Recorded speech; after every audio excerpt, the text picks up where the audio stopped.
News review of the week, and this segment is brought to you, as always, courtesy of Endpoint Homeopathic Clinic. Now, what they're offering you, pay attention, right? If you're a man, prostate screening for free.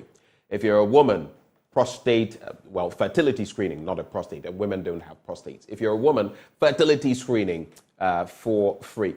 Now, these two things are doing a lot of ill to many people because as you advance in age, naturally, your prostate will enlarge. But how are you checking it? And in fact, checking out some of these developments is the best way to save yourself. Once it goes past a certain point, it's practically, it's inevitable that something might have to happen or your prostate even might have to be taken out. You don't want to get to that point. If you're a woman, what's your fertility like? Do you know?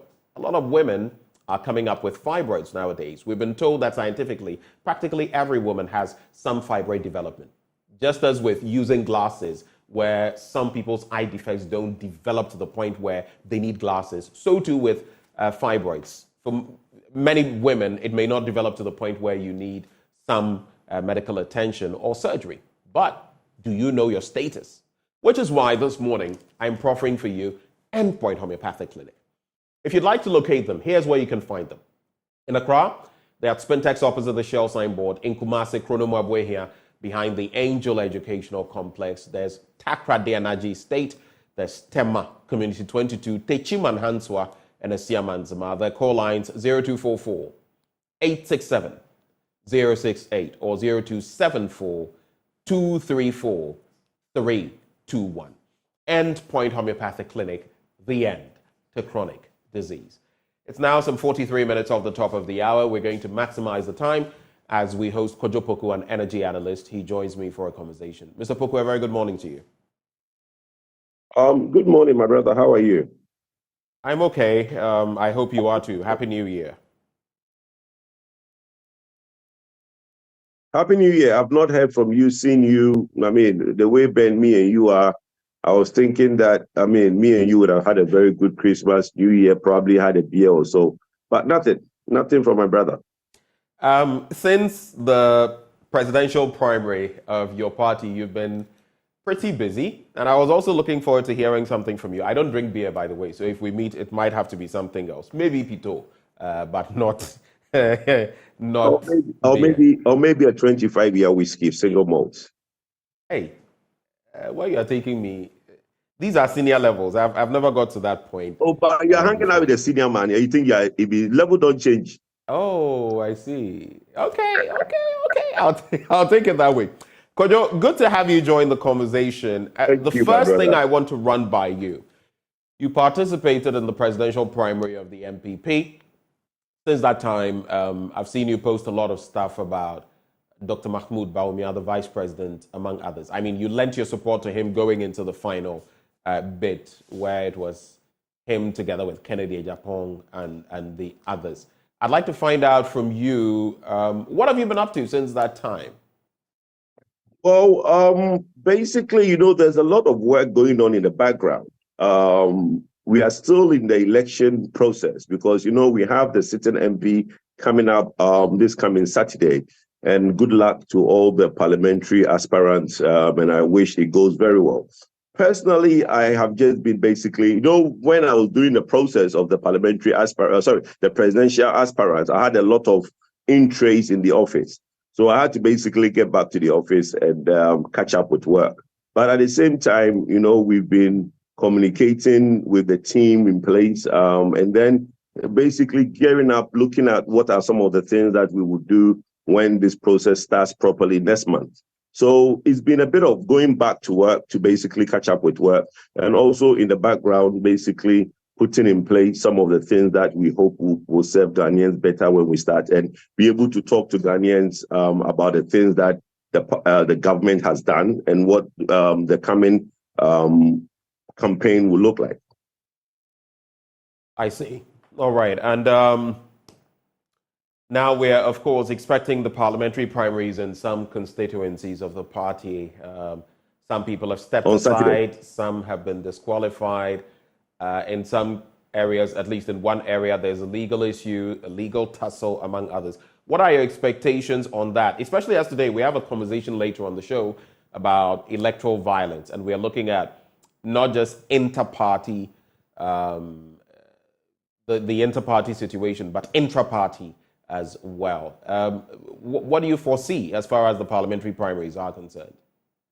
You mentioned an area with what area is that with the illegal challenge? There's one. I'd have to check, but at least I remember that there was one. The one that was week. on the one that was on Inshaeso has been withdrawn. So I don't know if it's Inshaeso that you have. There was Inshaeso, but that was withdrawn sometime last week. So I don't know if any this what I'm mentioning is from last week, so maybe it's that one. Yes, Inshaeso had a court case pending. Inshaeso, that is Dr. Stephen Amwa. Is it Amwa? Yeah. That's him, right? Yes, Stephen Amwa, yes. All right. What are you looking forward to? It's going to go well. Whatever the challenges are, I'm sure the party is on top of it. Yesterday, the General Secretary was in Asante Achim, where there were some issues on the voting centers. And look, the team is working very hard. The election committee of the party is working very hard to make sure. This time round, a lot of people had the opportunity to contest people. There was no backroom dealings of, let him step down, let him go unopposed. There was no such thing. Everybody going unopposed this time is unopposed because nobody in that constituency contested them. There was no interference from the head or no interference from anybody. Everybody was allowed. And in some instances, some people felt some people should have been disqualified, but the party said, no, let them go through. Let the person go and try their luck. If they win, fine. They don't, we move on. I see. All right. Again, right before we get into the papers, I think at the top of the hour, we can get into the papers. Two issues, and I'm sure this will interest you. The Electricity Company of Ghana in recent times has had to grapple with erratic power delivery to the people, of course, supply. And there have been so many things from weeks ago, the WAPCO situation and everything developing. In a recent statement, they talk about the fact that there's erratic supply, but it's not doomsday. And I saw comments on social media, and they were pretty interesting. What do you make of the power situation now, energy, and how it's being dealt with? A lot of people are upset about how the lights, just the other day, this was how many days ago? I was at my mom's and the lights just kept fluctuating wildly. In some instances, it would go off for a day. And many people are up in arms about that. There's also the situation with the Boko killings and the military saying that they were engaged. The people say there was no such engagement, that these people were killed in cold blood. It's an ongoing issue. We're talking about it today. Do you have any quick thoughts on these two matters before we get into the papers? Yes. You mentioned that someone said that there's erratic supply of power. I don't think there is erratic supply of power. The ECG came out with a statement. Well, I have not seen that statement, and I'll be very surprised if ECG comes and say that there is erratic supply, because that statement means a lot. In localized areas where there is transformers and lines and stuff that are faulty, the light goes off, that is the erratic situation in that area. But if somebody from ECG says that there is erratic supply of power, it means the supply of power is not consistent, which for me, I don't know of any such situation across the country. Pretty much, we have a very good installed capacity. We have enough gas to supply that installed capacity. So in terms of supplying electricity to the household across the country, there is no problem. All right, so let me read this. Let me read this out to you. It was actually, I believe, on social media. Electricity Company of Ghana Limited on social media. Dear customers, we have noticed the concerns about intermittent power supply in some areas. We understand the impact this has, and we are actively addressing all the issues. While there is no doomsday, we are still working to enhance the stability of the power supply. Then they gave call numbers. Intermittent power supply in some areas. That's the word. Intermittent is different from erratic. So I thought we'll clarify that. Intermittent power supply is a technical word for when, like you said, you are your mom's place, like goes off, comes back, the voltage goes down. Those are intermittent. But why do you think that all that is happening? Why do you think? Because there are challenges in the system. There are challenges in the ECG distribution system. They need to change a lot of the transformers. In most areas, the transformers are overloaded. They need to upgrade the transformers or do what you call an insertion. Okay. So look, as we grow, We need to spend money on infrastructure. That is not being done. And if you guys remember, the whole idea of the private sector participation was to inject $100 million every year for the next 5 years. That has not been done. That money, which we needed so badly 4 or 5 years ago, has not been injected. So ECG equipment need to be upgraded. One, need to basically upgrade certain areas where the transformers, the people living in the area have now gotten more air conditioning, more electrical gadgets. So the force or the pressure on the existing infrastructure does not cope with the area. And that is the exercise that ECG needs to do immediately. In terms of Boko, it's very sad. In the meantime, before you get to Boko, there's also VAT on electricity now. And basically, there isn't VAT. There's a proposed VAT on electricity. There is none at the moment. I'm not saying it is extant. I'm saying the proposal of VAT, just as the VIT, for example, has not properly taken off the vehicle income tax. That too is there, but it's not properly taken off. But VAT, as the proposal is on electricity, what do you make of it? Well, I have come out to say that we should step it down for now. Beginning of the year is really rampant in terms of there is a lot of taxes that have come in the 2024 budget. VAT on electricity, a lot of people think that it's being put on there to solve the problems in the electricity sector. It's not. VAT is VAT. It's going to go to GRA as tax revenue. So my suggestion is that we are pleading with government to basically heed the call of the people and step it down. This is a law that was passed in 1998. Now, it was put on business tariffs, which is the commercial meters. It was stepped down on the residential. Since 98, it's been stepped down till now. I don't think stepping it down for another year or so would hurt anybody. So we are pleading with the institutions to step it down for now. All right. You were going to say something about Boku briefly. Boku is unfortunate. It's really a boiling pot. And if you remember, the vice president paid a visit to Boko and pleaded with the people that the Kusasi and the Mamprusis can live in one piece. We need to get Boko. I have a special heart to Boko because every time that I'm in that area, I try to basically go to Pusiga and visit where Howard's home is. And I can't because I'll go to Bogatanga and I can't even go past Zigila. Okay, so it's a problem that we need to get Boko to grow. Boko is a vibrant township.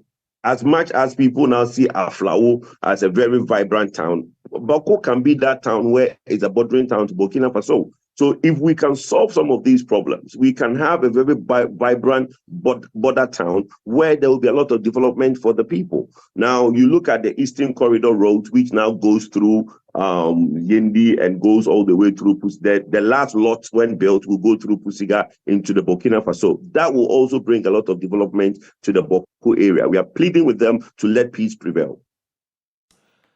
The Daily Graphic now. Time for moral vision to propel nation, Apostle Nyameche says so.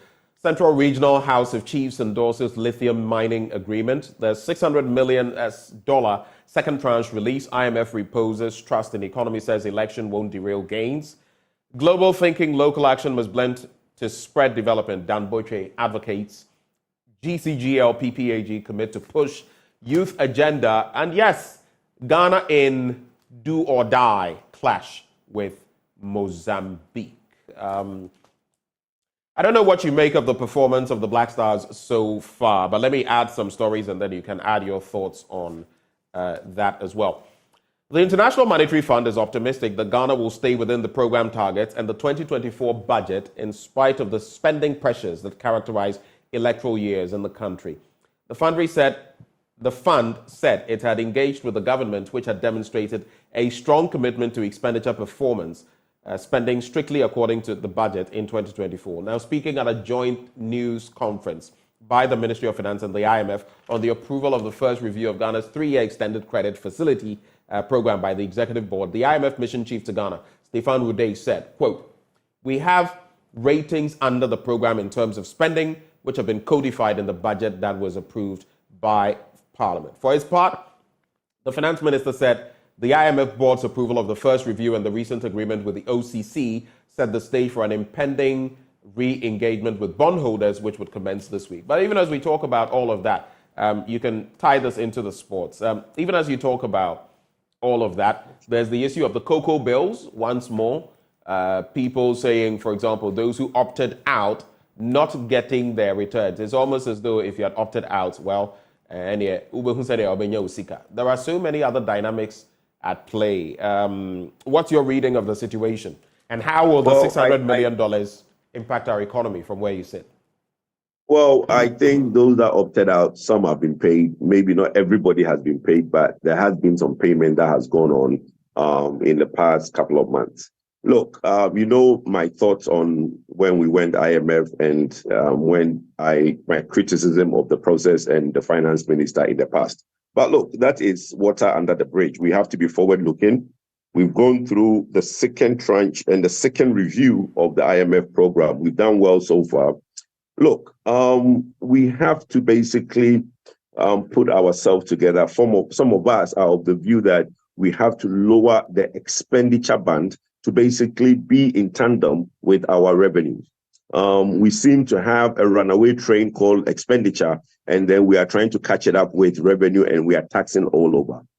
People keep saying that, look, the MPP government said that, they're going to move the country from taxation to production. It's something that is ongoing. Today, when you look at if you are going to now do production, which is the 1D, 1F policy and some of the stimulus packages that the Ministry of Trade introduced for companies, if government do not find money to support these industries, there were existing industries that wanted to open other branches or other locations, and they didn't have the money to do it. And through the 1D, 1F, government was able to find stimulus packages, reduction in taxes, waiver of import duties, and all those things for these companies to produce, open more factories, employ more people, and produce. So that statement, when people keep saying, is it also to say that those who criticize the whole thinking of a Ghana beyond aid and where we've, especially no one forced us to bring up that mantra. So a whole Ghana beyond aid, which doesn't necessarily mean that you are not getting help from anywhere, but a Ghana beyond aid and then spending recklessly and getting to where we are they wrong? But Ghana Beyond Aid, for me, I thought I have said it on your platform. I think that, look, we should do what we need to do and stop all these slangs and mantras. We don't need to have every government tends to have these things. But Ghana Beyond Aid was before COVID. All the projects of this government were thrown out of whack because of COVID. And we can't mention the effect of COVID on this economy enough. So I think we've gone on and on about it. But for me, what I'm trying to say is that I wanted to correct that notion that people keep saying that, look, yes, we've gone for IMF, we've gotten 600 million on the second tranche. What next? What next is for us to resolve our internal problem. What next is for government to basically be able to educate the public and let the public understand that taxation is better than borrowing. So when we are coming out of the IMF, we should tax, then widen the tax net and basically introduce ingenuity taxes to basically help grow the economy. If you borrow, it devalues your currency. If you borrow, interest rate goes up. If you tax, you grow a stable and a more long beneficial economy than you going out to borrow. We borrowed, and now this is where it's left us. My thought is that the 600 million IMF thing is a good thing.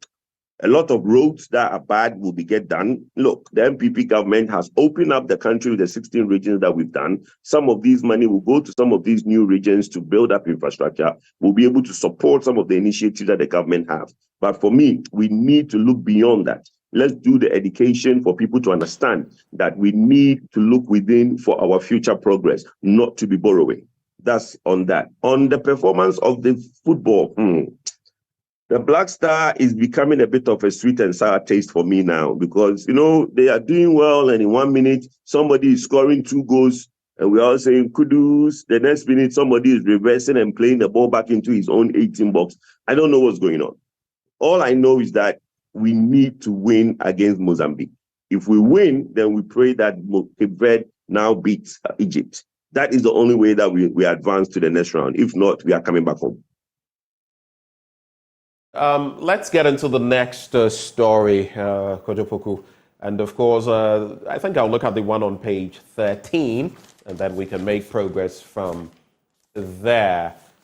So it says, time for moral vision to propel a nation. That's according to Apostle Nyameche. So what exactly is he saying? The chairman of the Church of Pentecost, Apostle Eric Nyameche, says it is time to develop a national moral vision to serve as a platform for national development. Now, a nation with conflicting values cannot meet its intended development aspirations, he said. It is a fact that everything rises and falls on the leader, but it is also true that the character of the people a leader supervises will determine the leader's success or otherwise, he said. He also said, when the people a leader presides over do not uphold values, achieving success as a leader would be difficult to attain.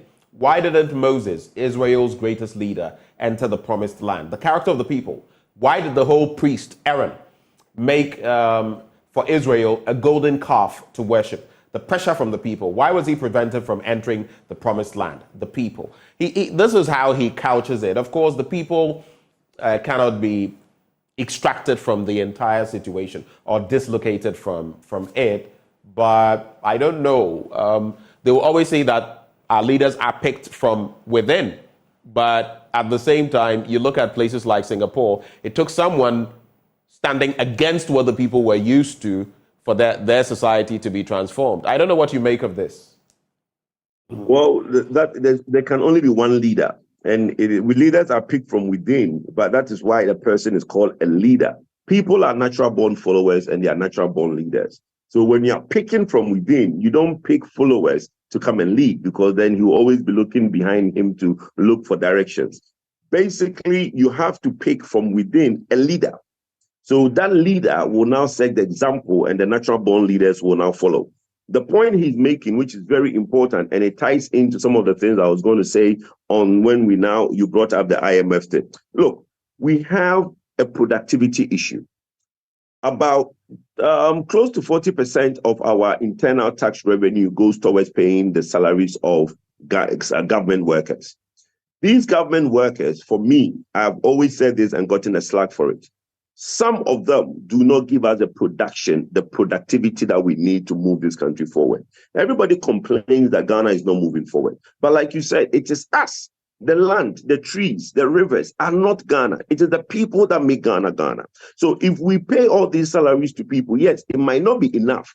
But the little salary that you get, if you do not work hard, if you do not have that urgency, if you do not have that decency at work, if you do not have that productivity for us to move that country forward, then you will forever not get the increase that you need. Because today we are spending about 40% of our tax revenue on government salary. If you work hard and the country prosper, you will prosper as well. So I share his statement, and I think that the two key areas for me is urgency and decency. Okay, we don't seem to have urgency in the country. And the level of decency is also going down with the youth that is coming. So we need to up those gains, but it is on the leader to basically instill those things and make sure that these things are followed. We saw that with decency and urgency, we'll end up with productivity. Well, on the international front, we have Nigerian ex-president sent to mediate tensions. And in a bid to prevent the escalating tensions between Ethiopia and Somalia from spiraling into a full-blown war, the African Union's Peace and Security Council has deployed former Nigerian President Olusegun Obasanjo for negotiation efforts. Then, South African government to block auction of Nelson Mandela's items in the U.S. A planned auction in the U.S. of about 70 personal items belonging to former South African president, anti-apartheid hero Nelson Mandela may be stopped as the South African government has filed a motion in court to prevent its sale. That's it with the Daily Graphic newspaper. Let's hit the Daily Guide now. New railway engines land February. Bosomtwe endorses Educhum for 2024. And Baumia opens Wungu Fire Service Academy. I'll focus on the railway bit. It makes for interesting reading because you know our history with railways. I mean, we even spoke about the SkyTrain, and some would say from the But the resuscitation of the railway system in the country will witness a major boost mid-February with the arrival of 12 units of modern diesel train engines and vehicles from Poland. The unit's part of a comprehensive arrangement in the ongoing railway resuscitation project across the country are expected to facilitate the activation of regional and long-distance operations of the passenger and freight train system in the country. An official of the Polish railway company charged with the task of producing the engines, Rynek Kolechori, who broke the news, said the modern railways are expected in mid-February. Some people have said, Kojopoku, that one of the reasons we are not propelling our economy as quickly as it could go is because we don't have a proper network, rail network, and of course, road network. But what do you make of this? Is it going to bring about any major change, looking at what you already know? And it's unfortunate that I keep saying that Ghana will retrogress. Look, we had a very good railway system. Okay, we had one of the most extensive railway system in Ghana, I think, compared to a lot of the West African countries. Our colonial masters, the British, did very well in building a very robust network of rails. I remember as a kid, I would always go and see my mom off in Kumasi, the sleeper. She would take the sleeper to Accra from around that Bompata area where the railways was. Then we went through a period where we went through the dark ages of our country, the PNDC, where there seemed to be a problem with the railway union, and we scrapped and stopped that whole railway progression. Then people started selling the railway as scrap, people taking the metals and selling them. People started selling the land, encroaching on the land of the railway authority, where the future expansion will have gone through. Now people are basically staying in most parts on these railway lines, okay? It's sad. If you go to Kumasi, where the railway lines used to go through Asaf Market, Aswansi area, it has been basically encroached on by markets and people have built and all that. The sad news is that we stopped looking at railway in the past. Now we have a visionary government that is saying that, look, I'm going to bring the railway back. Government is continuous. So in the past, during his Excellency John Dramani Mahama time, they started the Tema Pakadan Akosombo Rail, which has been completed by the Nanado government. These new trains that are coming, I'm told, are going to go on that line. And some will also go on the rehabilitated Western lines. It's a good thing. But you see, I always keep saying that when I become a leader, I know I will succeed. But what will be the legacy going forward because of the maintenance? Every leader today in Ghana is scared because after they leave, would their legacy be maintained? Maintenance culture has been a problem in this country. So yes, we see this beautiful. Well, you say they are scared. Will their legacy be, maintained or continued? As you do to others, I suppose it will be done to you. Both the NDC and the MPP have displayed, maybe some more than others, that. And interestingly, this was part of my one of my priests in church, part of his homily over the weekend, that we should pray for our leaders. I mean, it makes no sense to me. So if someone does something and I come back and say, and actually this project was started by John Ejekum Kufuor and I ended it, if I acknowledge the person, what does it do? Our politics has become so puerile, petty, and you can't even understand the politics of it. I mean, for me, yes, you want to put your political party up there and say that we've done this, we've done that. You can initiate your own projects, but what sense does it make that taxpayers' money has been used to start something? You come and you ignore it because, this and that. And as you bring that up, let me also bring this.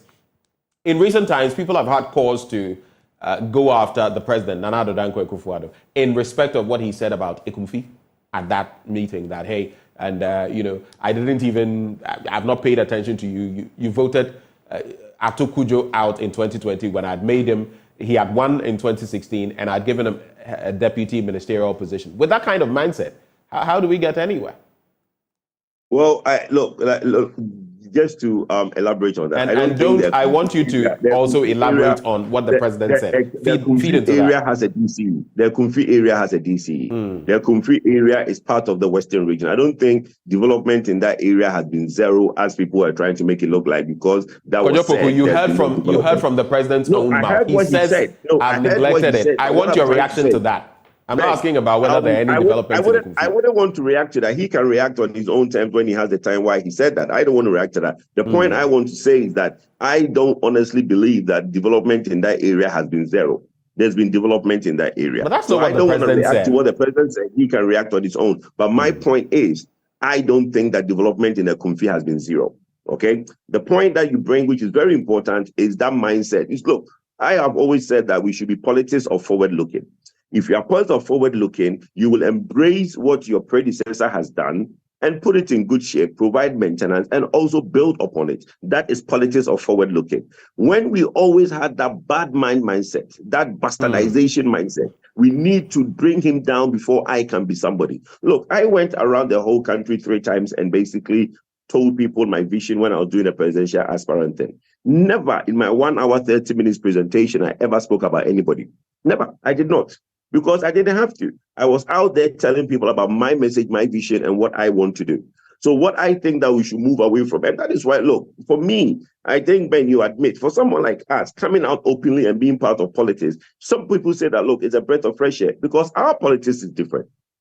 The politics, and the reason I embrace Dr. Bawumia is that his politics is different. You understand? You see a man with humility, you see that man with the kind of brassiere that he has, and it washes off on you. So at the end of the day, we know that the politics going forward is a new set of politics. And post-February, everybody will see that the new team that will come together is a new set of politics. All right. Kojo, we're going to have to sew it up here. We're going to be talking a lot about the Black Stars moving forward. But thank you very much for joining us this morning. Kojo Poku. Thank you, Ben. And like I said, me and you, we have a single malt date. So whenever you're ready, let me know. All right. And interestingly, I come through that area quite a bit, so I guess it shouldn't be a problem. I'll not mention which area for security reasons. Anyway, thank you, Kojo, for joining the conversation. As we veer into sports, of course, this segment brought to you by Endpoint Homeopathic Clinic. They are offering free prostate screening if you're a man, free fertility screening if you're a woman. Just reach out to them at any of their branches here in Accra. Spintex, opposite the Shell signboard, Kumasi Kronoma here behind the Angel Educational Complex. There's Stakra Dianaji State, Tema Community 22, Techiman Hansway, and Siaman Zima. The call lines 0244 867 068 or 0274 234 321. Endpoint Homeopathic Clinic, the end to chronic disease. Time now for sports, and yes, we'll bring you a bit of talk about all the permutations. If this happens and that happens, and even if we place third, one of those best qualifying teams in the third position, Charlie. But anyway, sports is up next.